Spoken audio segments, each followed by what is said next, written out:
Thank you so much for being here. So may I introduce Lady Phyll to you? As co-founder and trustee of UK Black Pride in 2005, it's safe to say that Lady Phyll is a leading light behind the award-winning celebration for Black LGBT communities to take pride in their ethnicity and sexuality.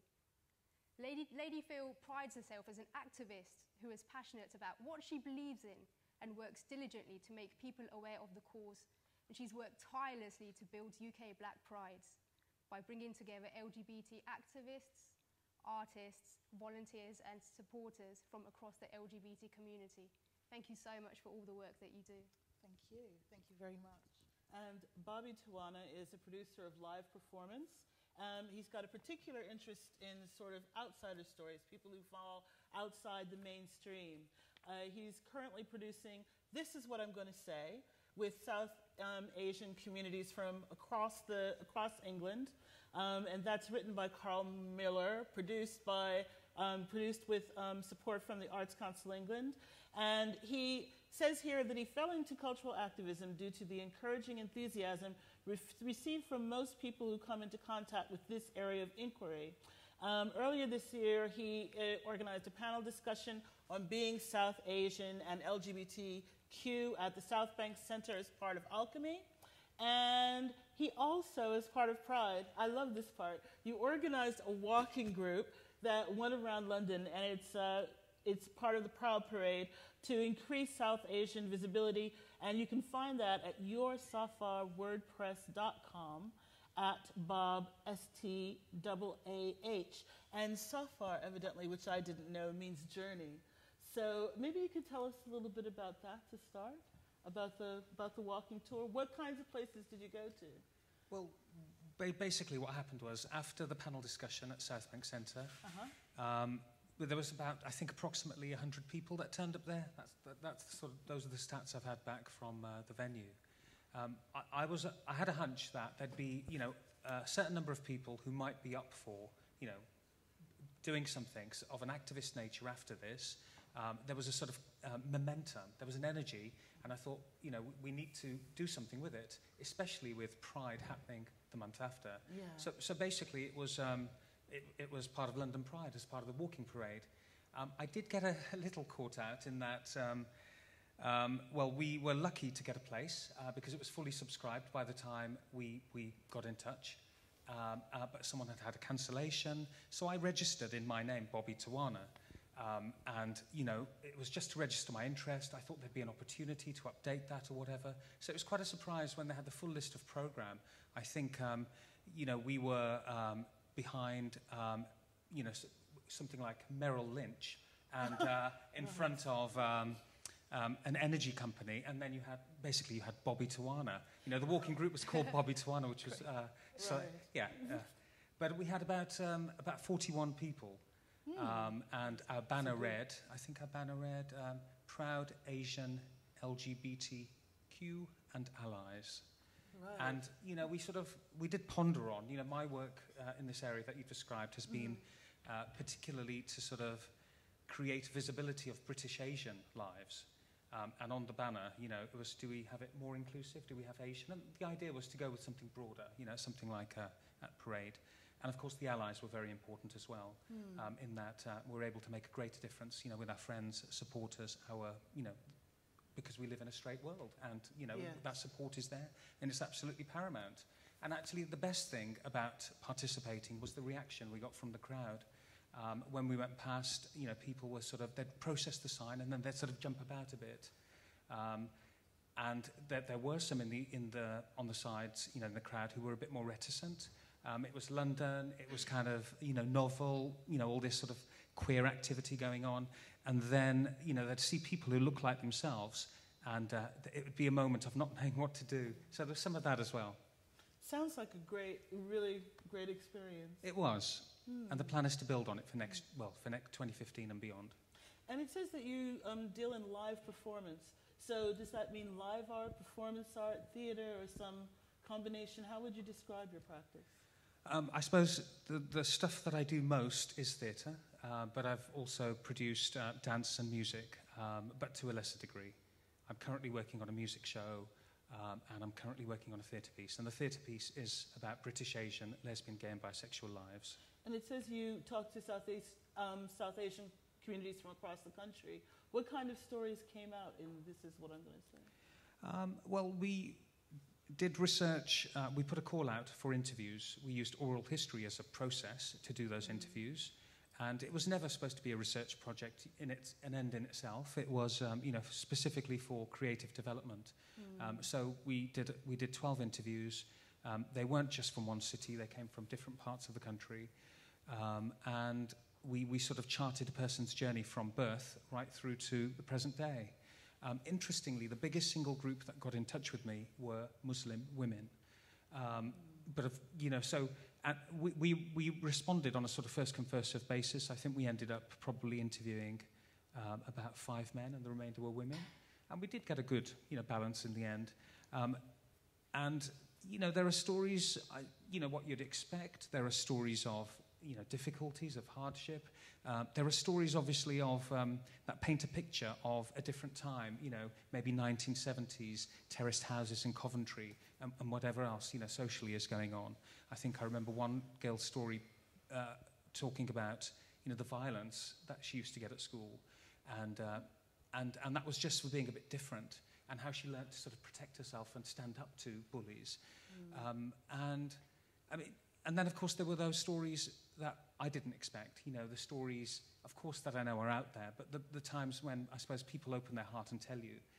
I particularly remember a story where one woman talked about, she went to Brighton University to check out, the university, as you do before you go there. And she was going there, and on the steps leading up to the building, she was set back, and there were these 2 women. And she didn't really know how to describe them. They didn't make sense in her world. She can only describe them as punks, is what she said. And they were kissing. And it was the first time she'd seen 2 women kiss. And something just, changed in her. And she knew she had to go to that university. And, I can identify that with so much, as I'm sure many people can. When you're, when what you are or how you feel is invisible in culture, when you never see it. The first time you do, it sort of, chimes with you. Your world stops. Relief. Absolutely. And everything falls into place. It feels like the most beautiful thing ever, and the most natural thing ever. And so there were moments like that as well. Sounds absolutely lovely. Thank you. Thank you. Thank you very much. If I may ask you, where do you find your courage from? Wow, that's a loaded question straight off. But first of all, I want to say a massive thank you to Jamie for setting this up, because, Absolutely. We talk about, thank you, Jamie, we talk about having a space to be and just being present and being visible. So in terms of courage, I think it's having spaces like this to be able to talk about one's journey. The courage comes from my own experience and my own journey of coming out. I'm a mother of 2. My youngest is 19 and my oldest is 25. I know, I kind of pause so people can see. And I think my journey of coming out, where I had to do what was called conformity. I come from a very, very, I came from a very, very strict religious Christian family household, where it was, you're going to get married to a doctor, this is where you're going to live, and this is what you're going to do, and I'm raising you as a woman so you know how to wash your husband's clothes and cook and clean and so forth.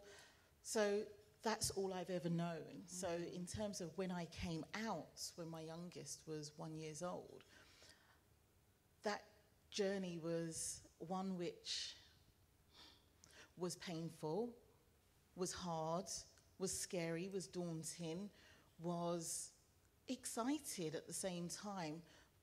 But the pain was more about living a lie for how many years and being in a very abusive relationship. So when I did come out, I was beat black and blue to a pulp and just left there. However, it's not about the sympathy. It's about turning that sort of victim mentality into survivor mentality and realizing that I'm actually in a country where I can be free to walk with a partner, I can be free to set up house and home, but there are many others that can't. So I think the courage comes from myself. And I don't mean that in a very pompous way, but I look at myself every day in the mirror and I absolutely love the life I live and love the journey that I'm on and love the journey that I'm still creating. So, yeah, it comes from me and my kids. It can be very difficult to be yourself. And so, what is your advice to someone who wants to be themselves but just simply is struggling? You're giving me some really big questions. But what would I say to somebody? Well, I take my kids, for example. When they get up, I tell them to just acknowledge who they are, love every bit of themselves. And it has to start from when you're young, because the older we get, and we're being told, you're awful, you look terrible, or you're gay, or you're such a puff, or you're a fag, or this or that. Some of those bad behaviours is such a learnt behaviour, because no child is born racist, homophobic, sexist, or anything like that.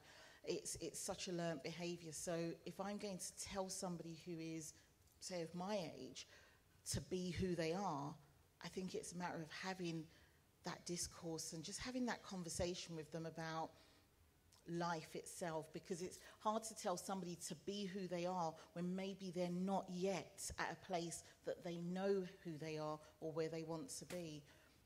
I can only give example of myself and just say, I'm really, really, I know I sound really corny, but I'm so happy with life, and I just, every single day is great just being here, because I know that time 19 years ago I could have been kicked to death and not been here. So, you know, I'm allowed to be me, and everybody else should be allowed to be them, but it has to be your journey. So I think my happiness hopefully rubs off and inspires others to smile, because smiling is certainly infectious. You know, if you come to me with attitude, I'm not going to approach you back with attitude. I'm going to kill you with kindness. And I think that, you know, that sort of daily routine for me helps. Not all the time, but it helps. Well, we love you being you. Thank you very much. Okay. Thank you. So if we could have I wish I could listen to both of you sort of like for hours more, but we've just got the signal that we're going to move on to our next segment, I think, which is the Devotion Project. Foremost in my mind. Which is, yeah, Lady Phyll. Quickly, I wanted to give Jamie something from the UK Black Pride Oh, family. okay, So great. if you would accept Come it up. now.